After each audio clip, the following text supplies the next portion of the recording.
Hi guys, this is Neil welcoming you to the chapter 11 of Mastering Online Study Techniques focusing on cultivating a growth mindset.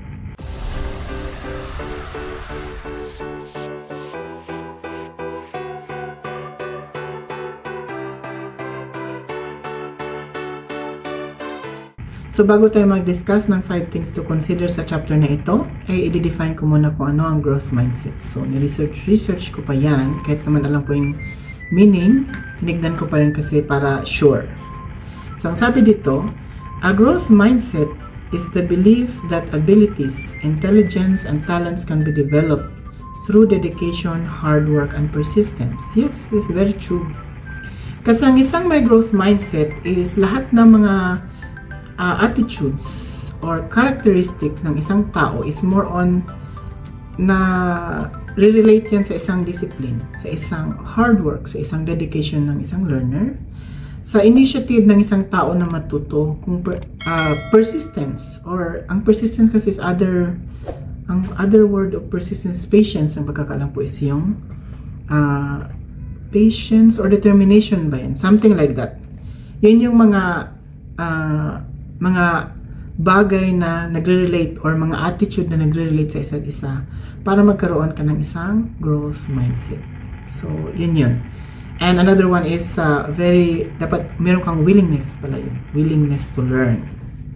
So, yan yung isa sa mga naririnig ko lagi na kapag may nag-a-apply sa amin, ang willing to learn. Willing to learn daw.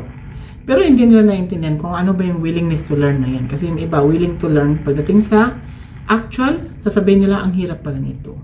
So, willingness to learn is hindi ka nagko-complain kasi kailangan mo matutunan dahil willing ka nga. Yan. So, i-discuss natin kung ano yung mga 5 things to consider para magkaroon ka ng isang growth mindset habang ikaw ay nasa iyong online learning journey. So, ito yung mga dapat mo i-consider. Embrace challenges as opportunities to learn. Yes, kasi yung iba kasi, ang challenges kasi para sa iba is something like, sasabihin nila, ang challenges, wag na kasi mahirap. Yun yung most of the time na naririnig ko. Most of the time na lagi ko yung nakikita as a feedback ng mga tao sa paligid. Hindi lang sa pag-aaral, kahit sa pagtatrabaho, wag na kasi mahirap yan. Wag na kasi wala rin namang kwenta yan, hindi rin naman magagamit yan. So, ang ganung mindset kasi will not give you an opportunity to learn further at hindi ka mag-grow sa ganun kasi I'll give you an example. So dito tayo sa trabaho magbibigay ngayon. I was a housekeeping coordinator and ginawa kasi akong secretary ng housekeeping manager noon. That was 7 or 8 years ago. 8 years na ba? Or more than that. Siguro mga ganun. Lagi sinasabi ng mga ka-work ko, yung mga colleagues ko sa trabaho na, "Uy, bakit mo ginagawa yan? Hindi mo na trabaho yan, trabaho ng manager yan."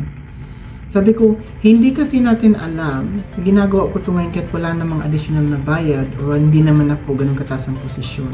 Baka one day kasi kailangan ko siya sa magiging future position ko. So, ganyan na ako ng ganyan. Umabot kami ng 7 years doon.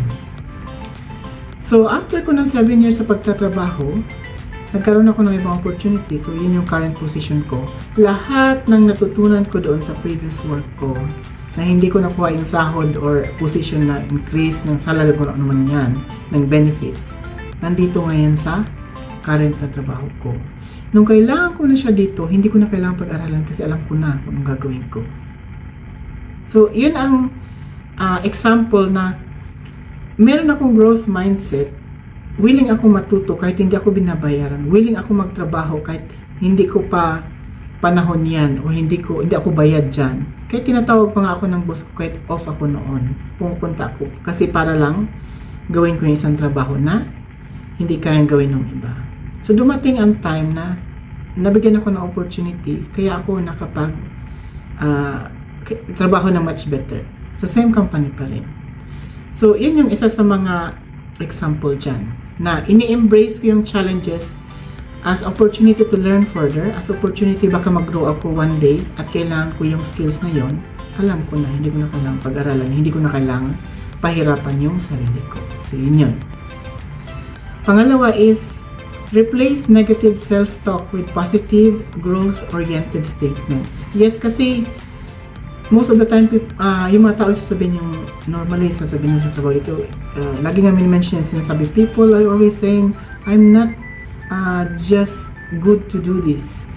I am not the right person to do this. So, ganun yun. Pwede mo kasing sabihin doon na, lalo ako sinasabi ko sa mga coworker, pwede mo kasing sabihin na, I will be willing to learn on this. With practice, of course, I need to be patient. And I should get better one day. Mga ganun ba? Para ma-encourage mo yung sarili mo para gumawa pa ng much more. So, yun yung isa sa mga example dyan. Pwedeng nag-succeed ka sa pagkatuto ng mga ganito or pumasa ka sa subject, i-treat mo yung sarili mo. So, gaya ko. Kay sister, nung lumagpas na yung prelim exam na okay naman siya, so nagbigay ko ng konting konting sabi ko, pumunta ka sa ganito, para ma-treat mo naman yung sarili mo. Ganon. Kasi, to keep ourselves motivated na matuto, to keep ourselves motivated to continue on the learning process. Yan yung pinaka-reason dyan. Kasi, yung pag-celebrate ng small milestone or small achievement sa iyong pag-aaral is something na magre-reinforce pa ng belief mo or paniniwala mo na maaabot mo yung goal mo in time na gusto mo. So, yun yung dapat mong tignan dyan. So, move tayo sa third thing to consider, which is focus on the process, not just the outcome. Yes, kasi hindi ka makakakuha ng much better outcome kung hindi ka mag-focus na ma-improve yung process kung ano yung ginagawa mo.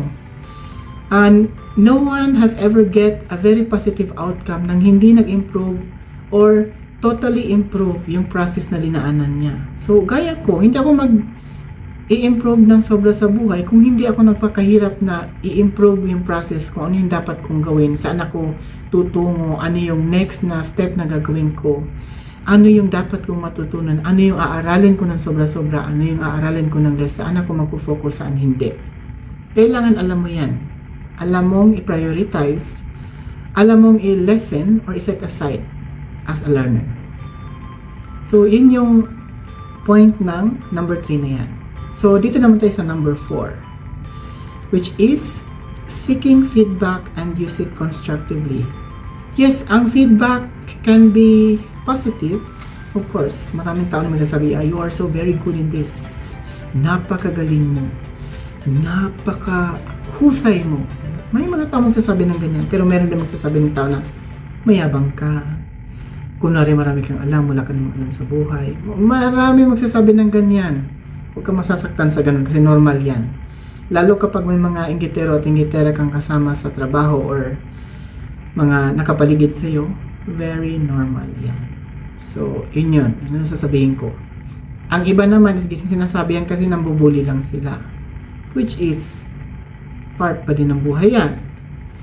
Next is, pwede magsabi ng tao na, wala kang mararating kasi hanggang dyan ka lang. Wala kang mararating kasi wala kang ganito, wala kang ganyan. Nagko-compare yun sila ng buhay na sa buhay mo. One might compare the life that he has to another one, pero hindi mo kasi masabi din. Hindi ko rin masabi dahil kahit ako, hindi ako nagko-compare. Kasi hindi ko alam kung saan dumaan yan, ano ang dinaanan yan, at anong klaseng buhay ang dinaanan niya. Hindi ako nag-judge ng tao ng ganun. Pero after some time, saka ako nag-judge na, ganito ka pala. So, yun lang. Yun yung point na yun. And, minsan kasi kailangan mo ng tamang, kung tama yung mentor mo, hindi ka mahihirapan na maano sa pagkatuto. Ang problema kung tama ang mentor mo, kung hindi tama ang iyong style of learning. Kasi, kung mabait at magaling yung mentor mo at ikaw ay nakadepende na lang doon sa lahat ng oras, ginagawa mo na siyang walking dictionary or research tab mo, then I would say stop it. Kasi kailangan mong bigyan ng initiative yung sarili mo or kailangan mong galing sa yung self-initiative yung tawag doon na ikaw mismo ang nagtulak sa sarili mo para matuto. Kasi kung itutulak mo yung mga tao sa paligid mo, as I'm saying on my previous videos, hindi makakatulong ng maayos yan. Hindi magkukultivate ng growth mindset yan. Magkukultivate yan ng bad mindset. Kasi umaasa ka sa ibang tao. So, may kakilala akong ganyan na wala na ibang ginawa kundi iasa sa akin. Ang ending, ako nag-succeed, siya hindi. Kasi, yun nga yun. Kailangan mo ng growth mindset para mag-succeed sa lahat ng process na gagawin mo sa buhay mo, sa pag-aaral mo, sa pagtatrabaho mo. Kailangan ng positivity lahat yan. So, yun yung dapat mong tandaan sa pagkakaroon ng growth mindset. Fifth and last one is adopt a lifelong learning attitude. Yes, kasi yung pag-adapt ng lifelong learning, yun yung open ka ng ideas. Kung anong ideas na bago, open ka. Kasi ako, marami akong kakilala na yung, alam mo yung example sa manufacturing. Handun pa rin sila nakastock 20 years ago. Ano na ngayon, 2025, handun pa rin sila nakafocus sa 2002 or 2001 na manufacturing. Sabi ko, pag i-focus mo yung sarili mo dun sa behind at hindi mo i-push yung sarili mo para mag-move forward sa process ng pag-adapt ng kung ano man yung kailangan natin i-adapt sa buhay. So, you can choose either which of these two. Either, kung itutulak mo ko na gawin yan, na doon tayo sa old days, magdidig up tayo 6 feet below the ground, huhukayin natin kung sino ang gumawa niyan, at tanungin natin siya. Kasi of course, 20 years ago, buhay pa ba yung nag-manufacture ng machine? Yun yung example ko dyan. Sa pag-aaral is, ano yung new way of learning? So, online study compared to face-to-face. Marami pa rin tao ngayon nagsasabi na, oh, hindi maayos yung online study. Hindi ka matututo dyan. Actually, certain courses can be done online. Pero may certain courses din na kailangan face-to-face. So, hindi natin pwedeng compare yan. Kasi sa akin, kahit naman nag-online study ako, and engineering pa yung area ko, marami akong nagawang natutunang bagay na. So, it depends pa rin yan kung gaano ka ka-active na matuto, whether kung ikaw ay nag-face-to-face or nag-online. Kasi, ang pagko-compare sa pag-aaral or sa way ng pag-aaral cannot be compared according to the process or according to the system or according to the mode of learning. Nandoon niya nakakompare kung paano i-apply ng learner. Kasi may mga nag-face-to-face na hindi rin naman alam i-apply kung anong gagawin doon. May nag-online na magaling mag-apply more than dun sa face-to-face, sa real world. So, depend talaga yan sa tao. Hindi depend doon sa system or process or mode of learning. Nasa tao yan. So, ang pagkakaroon kasi ng lifelong learning attitude din is about recognizing your skills. Anong develop mo, anong kailangan mo i-develop, intelligence mo, level, paano mo pa siya ma-develop further na mag-a-attach siya according to the time na nandyan ka kung nasaan ka man ngayon. Kung ikaw ba ay young person, teenage, adult, more than the adult, or pa-old na. So, yun yung mga style dyan. Kasi, one thing is for sure, at very, very common ito na maraming tao nagsasabi, because I'm older than you, I know much better. Hindi yon. Malabo yan. Hindi po pwede yon. Kasi ako, ang style ko is, kahit older ako dun sa aking mga younger na, yung sa siblings sa kapatid ko, or sa nephew, or sa niece ko, tinatanong ko pa rin yan sila. Sometimes kasi, kailangan mong malaman yung idea nila for you to have this mindset na, oh, mali pala yun kasi hindi ako sa ganitong time. Meron silang sariling time, may sariling system, kaya kailangan mo minsan mag-adjust according to their timeline, according to their generation. So, yun. Kasi, meron ako mga kakilala na sinasabi nila mas matanda sila sa akin, kaya mas alam nila kung anong gagawin. Pero which is reality, nag-evolve kasi ang panahon. So, yun yung lifelong learning attitude na yan. Ang lifelong kasi is how I can adapt the previous learner, the next learner, and my current generational learner. Kahit sa trabaho, ganun din. Current na katrabaho na sa current generation, previous katrabaho na previous generation, and future na magiging katrabaho. Kasi kailangan mong tignan yung backwards and forwards na mga yan. Dahil kapag hindi mo nakita yan, wala yung lifelong learning na yan.